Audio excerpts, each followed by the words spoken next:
Hi everyone, it's Tom Mackie here. Now today I'm going to be talking about photography, the past, present, and future. Now in my lifetime I've been fortunate to live through a tremendous change in photographic technology. Now for 25 years I used a large format film camera, pretty much like this one right here. Not this very one, I in fact have gone through 3 of these. I had 2 Vistas. My first Vista was trashed in the '87 big storm. I was shooting a job on top of a roof and I had to move the lorry. This is well before the times of Photoshop and being able to retouch things out. So I moved the camera back from the edge of the building and lowered the tripod down as low as it could go and moved the lorry, came back, found my camera smashed over on its side, so a big gust of wind had picked it up and managed to get the job shot even with a smashed camera, but the camera was a write-off. So I bought another Vista and used that for many years until I virtually wore it out. And finally I bought the Ebony, which you see here, and I unfortunately got to use this maybe a few years before I went digital. But this is just an amazing piece of kit. Now I'm going to take you through the 3 different mediums on one scene and just show you in real time what it took and what it's going to take to create an image.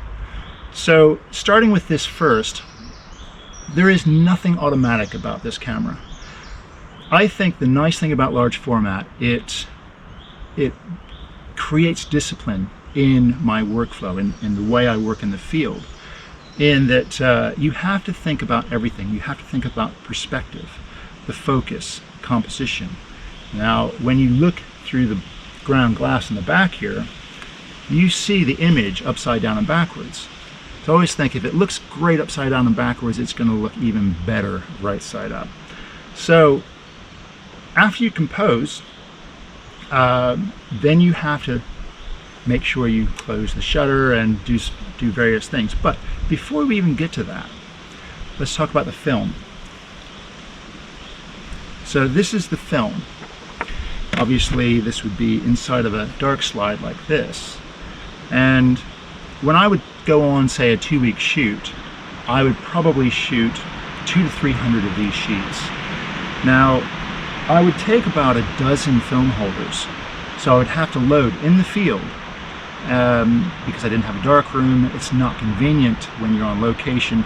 So I would have to have my portable darkroom like this. So it's basically a changing bag. You would put everything inside here, organize it so that you have your fresh box and your shot box, exposed box. You don't want to get those muddled up. So you would close this all up, it's light tight, and you put your hands through here and load up your dark slides. So let me show you how that's done. So this is all done in the dark. Now you would have, you pull your dark slide like that. You have to load, feeling for the notch on the film, and load that in underneath the grooves. Close that emulsion out and you're all set. You would actually have the white side out. That means it's unexposed. Once it's exposed, you turn it over and put that in like that. Okay, so that's the film. Now I'm going to take you into my local forest here and we're going to get set up on a shot that I think will work with all different mediums and see how it works, because I'm going to be working with really tall trees and some foreground and how you would approach that with each different medium. Okay, so let's get packed up and go for a little walk. Now I've brought you to the middle of the forest to show you particularly how we're going to photograph tall pine trees with a foreground, because in landscape photography we're often dealing with straight verticals that you want to keep straight, whether it's a in a forest with pine trees, or maybe a building in the shot, or whatever. You want to keep those verticals perfectly straight. And then also a foreground. So you might have some colorful flowers, but in this case we have some really nice patterns of bracken in the foreground. So the first thing I would do when setting up is choose your lens. So these lenses pop off like this, and each lens could cost anywhere from $1,000 to $2,000 and on upwards. Now this is a 90mm lens. This is a wide angle, so it'd be equivalent to like a 24mm.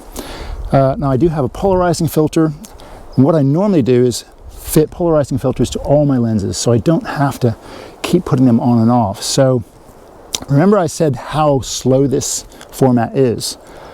I got to the point where I had my setup so that I could quickly set this up within maybe a minute or 2 minutes. Compose it, meter it, get that shot fired off. It was not easy at times, especially when the light was going. So anyway, let's go ahead and put this lens on. Now the first thing I would do is you've got to level everything out on the camera. So if I just turn this sideways, you have the back axis and the front axis. So the front controls the focus where the lens is, the back controls the perspective.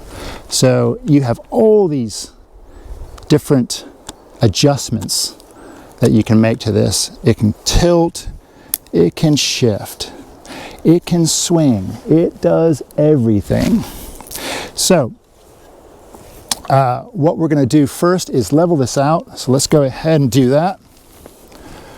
And how we do that, especially on something like this camera has built-in levels. So if you come in here a little bit closer, you can see there's a nice little mirror on here, and I've got my levels for verticals and horizontal. Hopefully you can see that. Now also on the front, we need to level this out, and as you can see here, we have a spirit level. So let's go ahead and level that out. Right about there. Tighten the knobs down. Now comes the fun part. We're going to try to get everything in sharp focus in the foreground right to the background where the trees are, keeping those trees perfectly vertical. Now we have the back axis level and perpendicular to the trees, so that's going to be fine. Let's go ahead and put the dark cloth on so I can see what I'm doing underneath there.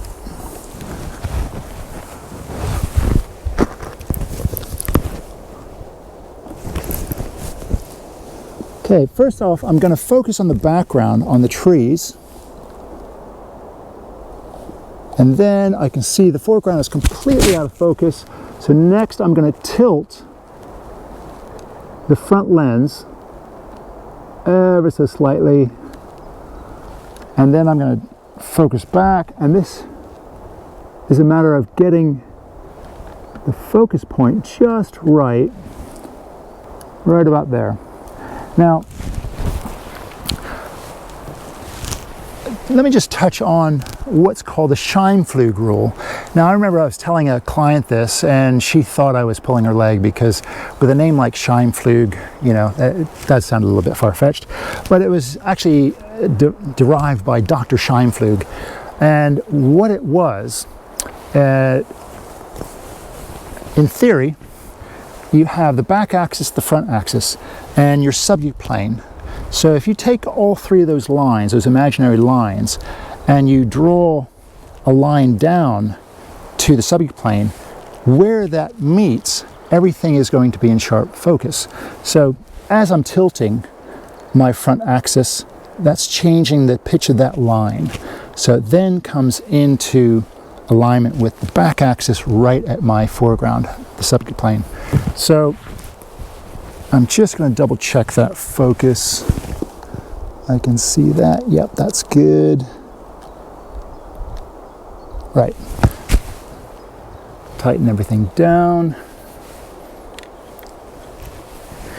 Next, I have to make my exposure. There are no matrix metering functions on this camera. You have to do everything yourself. So I would use a Pentax analog spot meter.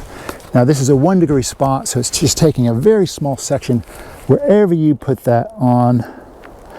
And one thing you do have to remember is if you're shooting with a filter, you have to meter through the filter. I would have, when I was working, I would have a handheld polarizer that I would use, so I wouldn't have to take this on and off all the time. I could just quickly make an exposure reading. So, okay, that is giving me an exposure of 11.5 EV, and the trees are 11. So there's not a great deal of an exposure range in here. Now the reason I liked using the analog as opposed to the digital ones that came out later with, I would tape this off, so I would have a 5-stop exposure range, which was typical for Velvia at best. So I could place my highlights and shadows, lean the exposure bias towards one of those highlights or shadows. So let's go ahead and set that. What did I say that was? Just double check. Nope, it's still the same. 11 EV. That's going to give me an exposure of 1 second at f22.5. So let's go ahead and replace this on and double check the position of the polarization.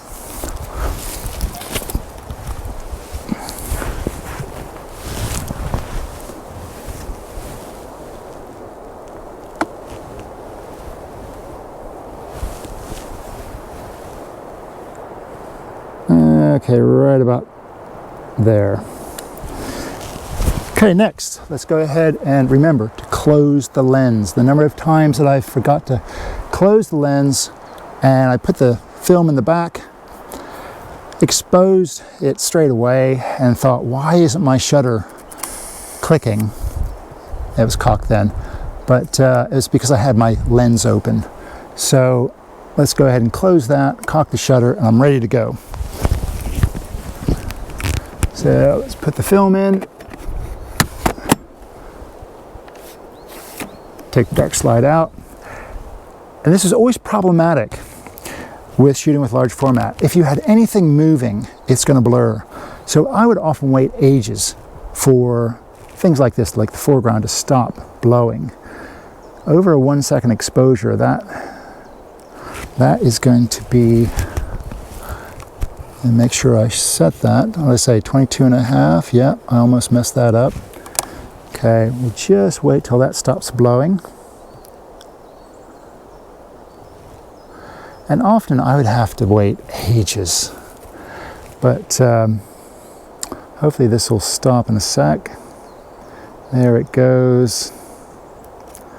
Right.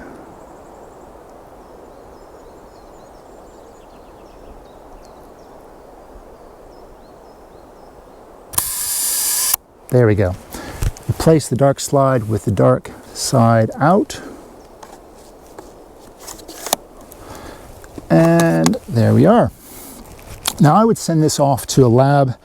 If you didn't have one locally that you could have it processed in within a few hours, you would have to post it off. But see, I never really needed anything in a rush. So I had a lab that I would deal with, and they actually came and picked up the film, which was great service. And I dealt with them for years, CPL in Brentwood, but they're long gone now. That is the nature of technology. When digital came in, a lot less people used film, so you know, it was one of those things. So now, if you wanted to make a horizontal image, which I'm going to do now, you have to change the orientation of your back. So just slot that off, turn it over.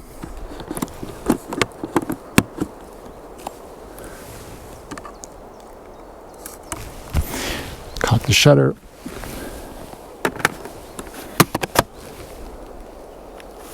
Pull the slide. Wait for the wind. And there. Okay, put the slide back in, and there we go. Now, you can see how long that took to complete that step. It's not easy, but the results, when you get these results back and you look at the transparencies on a light table, they just are mind-blowing how good the quality is. And the reason I was shooting large format, I had clients that required you know, the highest resolution for reproductions. And often these were blown up to, say, 12 foot by 8 foot murals. So the quality was incredible. But let's go ahead and finish up there. Now stay tuned until next week. We're going to be covering the present, which is my DSLR using the Nikon D850. So thanks for joining me today, and I'll see you next week in the next video where we're going to be covering this same procedure but using a DSLR and how quick that is. All right, bye for now. See you next week.